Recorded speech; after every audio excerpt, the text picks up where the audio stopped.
ሰላም የዴሊ ፎረም ቤተሰቦች፣ አሜሪካና ኢራን ውጥረቱ እንዲረግብ አሸማጋዋ ፓኪስታን እየጠየቀች ነው። በአሜሪካና በኢራን መካከል የሚደረገው ንግግር ከሚያሸማግሉ ሀገራት መካከል አንዱ የሆነችው ፓኪስታን ሁለቱ ወገኖች ስምምነታቸው እንዲያከብሩና ውጥረቱንም እንዲቀንሱ ጠይቃለች።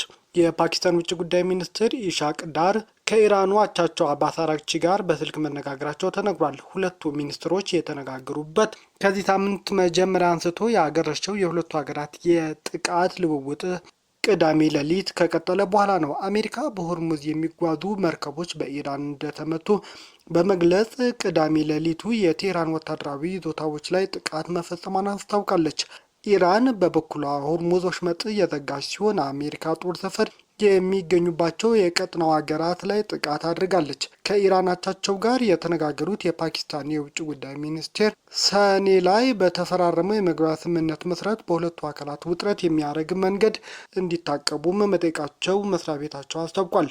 የፓኪስታን ውጭ ጉዳይ ሚኒስቴር ባወጣው መግለጫ ኢሻቅ ዳር ግጭቱን ለመፍታት እንዲሁም በቀጠናው ዘላቂ ሰላምና መረጋጋት ለማስፈን ብቸኛው አማራጭ መንገድ ንግግርና ዲፕሎማሲያዊ ነው ሲሉ መናገራቸው አስታውቋል። በተፈረመው የመግባቢያ ስምምነት መሰረት ሁለቱ ሀገራት ጥቃቶችን አቁመው ለመጨረሻ ድርድር መቅረብ ነበረባቸው። አሁን ውጥረቱ በማገርሸቱ የቀጣይ ድርድር እጣ ፈንታም ምን እንደሆነ አይታወቅምም ተብሏል። የኢራን እስላማዊ አብዮታዊ ዘብ ቀጣይ መግለጫ እስከሚሰጥ ድረስ ወሳኝ የባህር መተላለፊያ የሆነው የሆርሙዝ ወሽመጥ በዚህ ምክንያት ተዘግቶ ይቆያል ሲልም አስታውቋል። ለአሜሪካ ጥቃትም ከባድ ምላሽ እንደሚሰጥ መግለጹ የኢራን መንግስት መገናኛ ብዙኃን እያስጠነቀቁ ነው። አብዮታዊ ዘቡ ዋሽንግተን ጥቃት ከፈጸመች በሰዓት ልዩነት በዮርዳኖስ የሚገኝ የአሜሪካ ጦር ሰፈር መምታቱንም አረጋግጧል። የተባበሩት አረብ ኤምሬትስ፣ ኳታር፣ ኩዌት እና ባህሬን በበኩላቸው በኢራን ለተተኮሱባቸው ሚሳኤሎችና ድሮኖች ምላሽ እየሰጡ መሆኑንም ነው ያስታወቁት። ጋብ ብሎ የነበረው የሁለቱ ሀገራት ጦርነት በድጋሚ የተቀሰቀሰው በዚህ ሳምንት መጀመሪያ ሰሞን ሲሆን ነዳጅ ጫኝ 3 መርከቦች በማን እንደተመቱ ሳይታወቅ በመቅረቱ ነው። ለዚህ ጥቃት አሜሪካ ኢራንን የከሰሰች ሲሆን ኢራን ደግሞ በዚህ ጥቃት የለውበትም ብላለች። የአሜሪካ ማዕከላዊ ዕዝ ባወጣው መግለጫ በዚህ ሳምንት 3ኛ ዙር ጥቃት የተከፈተው የኢራን አብዮታዊ ዘብ የቆጵሮስ ሰንደቅ ዓላማን የሚያውለበልብ በሆርሙዝ ወሽመጥ የሚጓዝ የነበረ መርከብ በግልጽ ስላጠቃ ነው ብሏል። ኤምቪ ጂኤፍኤስ ጋላክሲ የተባለው መርከብ የሞተር ክፍሉ ላይ በደረሰው ከፍተኛ ጉዳት የተነሳ ጉዞ መቀጠል እንዳልተቻለ የአሜሪካ ማዕከላዊ ዕዝ አስታውቋል። አንድ ሲቪል የመርከብ ሰራተኛም መጥፋቱንም ነው የተነገረው። እንደ እዙ ገለጻ ከሆነ ኢራን ላይ በተፈጸመው ጥቃት የሚሳኤልና የድሮን ሰፈሮች፣ የኮሚኒኬሽን ኔትወርክ እንዲሁም የባህር ኃይል ክትትል ስፍራዎች ጨምሮ 140 የቴህራን ወታደራዊ ኢላማዎች ተመተዋል ብሏል። የኢራን አብዮታዊ ዘብ በበኩሉ የአሜሪካ ጥቃት ደቡባዊ የባህር ዳርቻ ላይ የሚገኙ በርካታ የባህር ዳርቻ ጦር ሰፈሮችና የቴሌኮሙኒኬሽን ማምረቻዎች ኢላማ ማድረጉንም አምኗል። ለዚህ ጥቃት በተሰጠው የመጀመሪያ ዙር ምላሽም ዮርዳኖስ ውስጥ የሚገኘው ፕሪንስ ሐሰን የአየር ኃይል ጦር ሰፈር እንዲሁም ሌሎች ኢላማዎች መምታቱን ገልጿል። እንደ ኢራን ጦር ኃይል ገለጻ ከሆነ በጥቃቱ የጦር ሰፈሩ የእዝና ቁጥጥር ማዕከል እንዲሁም የኤምኪው 9 ድሮን ማቆሚያዎች ወድመዋል ብሏል። ከዚህ ቀደም ኢራን የሆርሙዝ ወሽመጥን መዝጋቷን የሀገሪቱ መገናኛ ብዙኃን አረጋግጦም ነበር። ዘገባዎች እንደሚያስረዱት ከሆነ መተላለፊያው የተዘጋው የኢራን ጦር ባልተፈቀደ መስመር ለመጓዝ በሞከረ መርከብ ላይ ክሩዝ ሚሳኤል ካስወነጨፈ በኋላ ነው። እንደ አብዮታዊ ዘቡ ማስጠንቀቂያ ከሆነ መርከቡ የተሰጠውን ትዕዛዝ በተደጋጋሚ ችላ በማለት በማስጠንቀቂያ ተኩስ እንደተመታና በዛ ምክንያት እንደቆመ ነው የተናገረው። ሆርሙዝ በመዘጋቱ ምክንያት ለሚፈጸም ማንኛውም የአሜሪካ ጥቃት የሚሰጠው ምላሽ ከባድ እንደሚሆንና በቀጥናውም የሚገኝ አዲስ የጦር ሰፈሮች ኢላማ እንደሚያደርግም ኢራን እያስጠነቀቀች ነው። ታዲያ አሜሪካና ኢራን እየተወዛገቡ ባሉበት በዚህ ሰዓት የኢራን አዲሱ ጠቅላይ መሪ ሙጅታባ ካሚኒ ለአባታቸው ግድያ ኢራን አጸፋዊ ምላሽ እንደምትሰጥ አስጠንቅቀዋል። የቀድሞ ጠቅላይ መሪ አያቶላ አልኻሜኒ አሜሪካና እስራኤል በኢራን ላይ ጦርነት በከፈቱበት ሰሞን የመጀመሪያ ቀን መገደላቸው ይታወሳል። የአባታቸው የቀብር ስነስርዓት ላይ ለተገኙ ሰዎች ምስጋና ያቀረቡት ሙጅታባ ካሚኒ ንጹህ ደምን ለመበቀል ቃል እንገባለን ሲሉም በጽሁፍ መልእክታቸው አስታውቀዋል። ወንጀለኛና የተዋረዱ ገዳዮች በከፈቷቸው 2 ጦርነቶች ለተገደሉ ሰማዕታት የበቀል እርምጃ ኢራን ትወስዳለች ሲሉም አረጋግጠዋል። አዲሱ ጠቅላይ መሪ ይህ በቀል የሀገራችን ፍላጎት ነው፣ እንደምንፈጽመውም ጥርጥር የለም ሲሉም ነው በጽሁፍ መግለጫቸው ያረጋገጡት። የአባታቸው አያቶላ አልሐሚኒ ግድያ ተከትሎ አዲስ ጠቅላይ መሪ ኃላፊነት የተረከቡ ቢሆንም እስካሁን ድረስ በአደባባይ አልታዩም። የቀድሞ ኳታር አሚር ሼህ ሐሚድ ቢን ካሊፍ አልታኒ ከዚህ ዓለም መሞታቸው ተነግሯል። ለ18 ዓመታት ኳታርን የመሩትና የኳታር መስራች ተብለው የሚታመኑት የአሁኑ የአገሪቱ መሪ አባት የሆኑት የቀድሞ አሚር ሼህ ታሚም ቢን ሐሚድ በ74 ዓመታቸው ህይወታቸው ማለፉን ኳታር አስታውቃለች።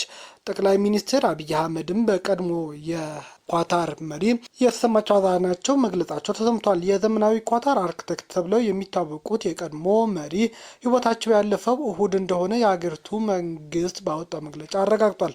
የቀድሞ መሪ ሀገሪቱን በመሩበት ከአውሮፓውያኑ 1995 እስከ 2013 ባለው ጊዜ ውስጥ ኳታር ፈጣን ኢኮኖሚያዊ እድገት እንድታስመዘግብ አስችሏታልም ተብሏል። አነስተኛ በረሃማ ሀገር የነበረችው ኳታር ፈጣን ኢኮኖሚ እድገት፣ ዓለም አቀፍ እውቅና እንዲሁም ፖለቲካዊ ተጽዕኖ የማሳደር እንቅስቃሴ የጀመረችው በሼህ ሐማድ ቢን ካሊፍ አልታኒ የስልጣን ዘመን እንደነበርም ሮይተርስ አስታውሷል። በእነዚህ ዓመታት ኳታር በባህረ ሰላጤውና በዓለም አቀፍ ደረጃ ተጽዕኖ ፈጣሪ ሆኖ መውጣት ችላለች። ኳታር የአረብ አብዮት አረብ ስፕሪንግ ተብሎ የሚታወቀውን የአረብ ሀገራት ተቃውሞ እንቅስቃሴ ስትደግፍ የነበረ ቢሆንም በሶሪያና ሊቢያ በአማጽያን ጎራም ገብታም ነበር። በዓለም አቀፍ ደረጃ ተጠቃሽ መገናኛ ብዙሃን የሆነው አልጀዚራ የተቋቋመውም በቀድሞ መሪ የስልጣን ዘመን እንደነበር ነው የሚነገረው። በስልጣን ዘመናቸው ቋሚ ህገ መንግስት እንዲኖር ያደረጉ ሲሆን የአካባቢ ምርጫ አካሂደዋል ተብሏል። ኳታር የ2022 የዓለም ዋንጫ የማዘጋጀት እድል ያገኘችውም በእሳቸው የስልጣን ዘመን ነው። የወታደራዊ ትምህርታቸውን ያጠናቀቁት ብሪታንያ ውስጥ ሲሆን ወደ አገራቸው ከተመለሱ በኋላ ወደ መሪነት ስልጣን ከመምጣታቸው በፊት በሰራዊት አዛዥነትና በመከላከያ ሚኒስተርነት ማገልገላቸው የታሪክ ድርሳናቸው ያሳያል። ሼህ ሐሚድ ቢን ካሊፋ ከ18 ዓመት የስልጣን ዘመን በኋላ በ61 ዓመታቸው ስልጣናቸውን ለልጃቸው አስረክበው መውረዳቸው ይታወሳል። የቀድሞ አሚር በዚህ መልኩ ከስልጣን መውረዳቸው መሪዎች እስከ ሞት ድረስ ስልጣን ላይ በመቆየት የባህረ ሰላጤው ፖለቲካ የተለመደም አልነበረም።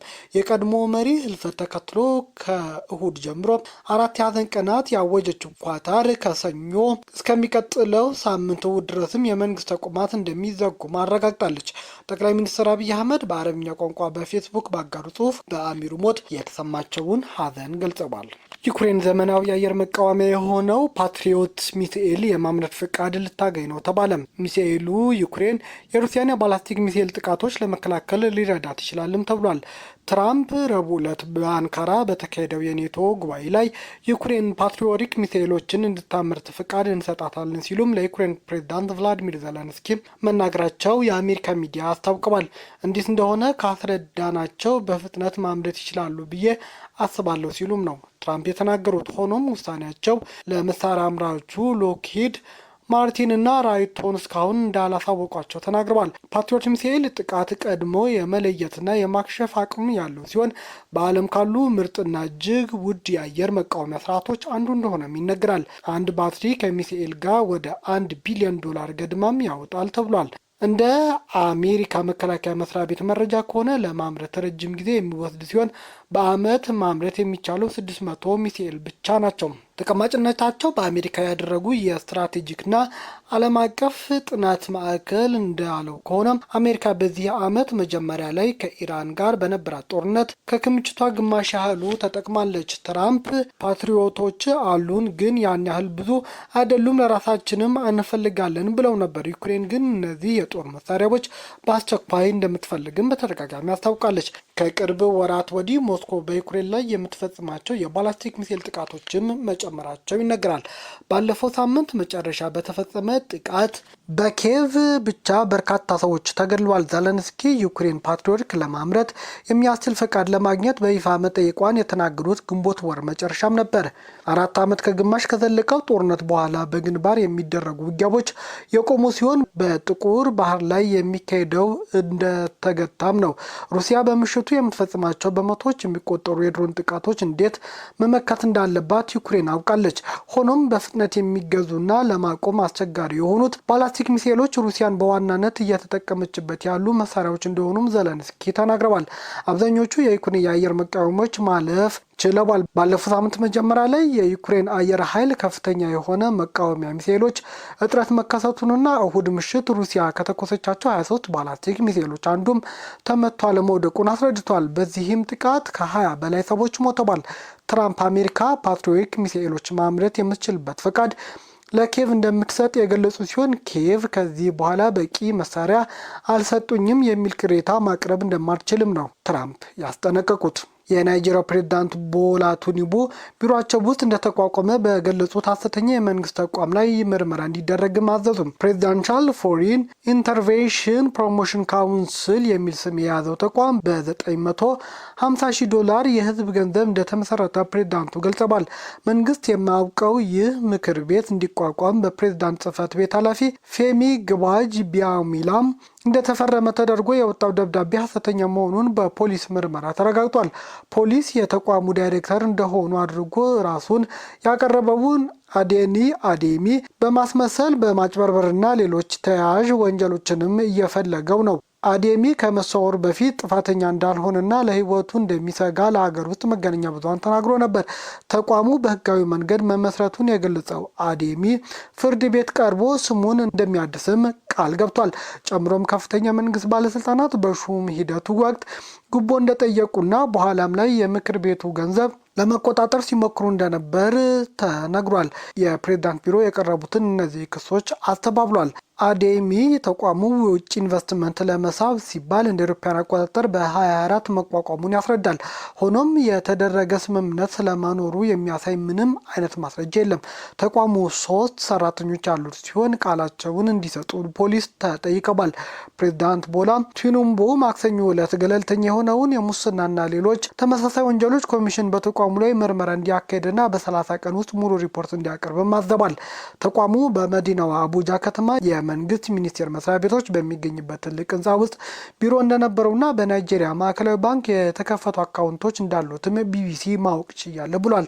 ሆኖም የገንዘብ ጽህፈት ቤት ተቋሙ በማዕከላዊ ባንኩ ምንም አይነት ተንቀሳቃሽ ሂሳብ እንደሌለውና ምንም አይነት ገንዘብ ወይም ደሞዝ አለመቀበሉ ተገልጿል። በአቡጃ ለሚገኘው የፌዴራል ከፍተኛ ፍርድ ቤት የቀረበው የክስ መዝገብ እንደሚያሳየው ከሆነ አዴሚና ሌሎች 2 ተከሳሾች ሐሰተኛ የሆነውን ምክር ቤት ለማቋቋም ሐሰተኛ ሰነድ በመጠቀም በስም በርካታ የባንክ አካውንቶች በመክፈት እንዲሁም መንግስት ለማያውቀው ተቋም እውቅና በመፈለግ ተከሰዋል። ሐሰተኛ ተቋሙ ህጋዊነት ለማግኘት ያስቻለው አጠቃላይ ሁኔታ እንዲሁም በመንግስት አሰራር ውስጥ ያለው ክፍተት እንዲመረመርም ፕሬዝዳንቱ አዘዋል። ቲኑቡ የፕሬዝዳንታዊ ቢሮና የፌዴራል ተቋም አሰራር ከማጭበርበር፣ ማስመሰልና ይፋዊ ማንነት ያለ አግባብ ከመጠቀም የህዝብ አገልግሎት ደካማ ጎን ከመበዝበዝ ሊጠበቅ ይገባልን ብለዋል። ጥፋተኛ ሆኖ የተገኘው በህጉ መሰረትም ቅጣት እንደሚጠብቀውም ፕሬዝዳንቱ ተናግረዋል። የሲቪል ማህበረሰቦች፣ ተቃዋሚ የፖለቲካ ፓርቲዎችና ከፍተኛ የህግ ባለሙያዎች ገለልተኛ ምርመራ እንዲደረግም እየጠየቁ ነው። ቤተሰቦቻችን ዜናዎቻችን ላይ ካርጉ ለሌሎች ተደራሽ እንድንሆኑም ሼር አድርጉ። አዲስ የሆናችሁ ደግሞ ሰብስክራይብ በማድረግ ቤተሰብ ይሁኑ። ሰናይ ጊዜ